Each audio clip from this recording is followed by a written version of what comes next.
Issues of discrimination, harassment, retaliation, and racism in metro parks. Our WDRB Investigates team uncovered 3 years of complaints. WDRB's Gilbert Corsi with the story.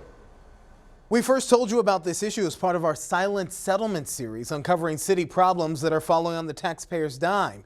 Well, after our deadline, when that story was complete, the city's chief of community building agreed to do a sit-down interview to specifically address the complaints in parks.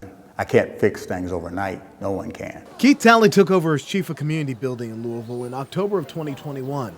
With the job, inherited a list of problems in metro parks. WDRB obtained records showing complaints going back to at least 2019. Issues of racism, harassment, discrimination, and retaliation. No one should have to endure that while they are at work. In one instance, a supervisor outed a worker's HIV status and shortly thereafter received a promotion. Another complaint tells how supervisors referred to one parks facility as the penitentiary, in reference to the number of black employees who worked there. You know, the first thing I did was I acknowledged that this is not a perfect world that we live in. I also told them that from my point of view, racism, that type of harassment and disrespect would not be tolerated in the workplace. Talley says he's required additional equity training for park staff and met with all 250 plus workers. The message that I had to them was, I cannot keep you from being racist, but I can keep you from being racist at work. What you do at home is your business. Somebody may see that and say, well, why is there space for racist employees within metro government? Because I don't know where somebody's coming from when the statements are made. Some racism is out of ignorance. Some of it is because you are actually racist.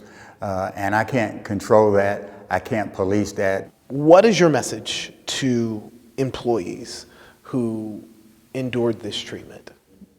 That you can't give up. You have to follow the process. If you feel like you're not being heard, you need to take it up to the next level, and you take it as high as you need to go until you get someone who listens to what you have to say. Respectfully, that didn't work, though. That didn't work. We make these complaints and then nothing happens. The city's process was broken. This audit says Metro Human Resources lacked internal controls. There was no written guidance on what to do when an employee complains about their manager or director, specifically someone outside of the union. Employees say that proved a problem in parks. The hostile work environment is rampant in the metro parks. At every level of metro government has been notified of this. The gap allowed managers to investigate themselves. Has there been anyone removed or demoted from parks in relation to these equity complaints?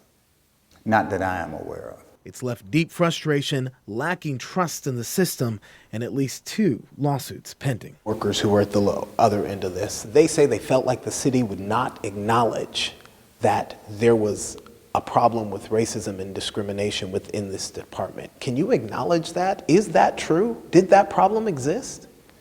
I can't speak for what they may have felt from someone else. I can speak to how I handle it, how I deal with it when it comes to me. If you came in as chief, you went on a fact-finding mission, sir. You asked, what is going on here? Yes.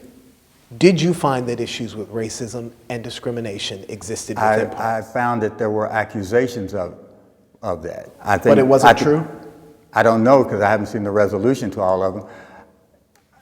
I'm just going to be honest with you. We know racism exists in this country, so we're not going to deny that. I'm not going to speak to any individual case. Does racism exist in this country? You and I both know that it does. Did it exist within this department?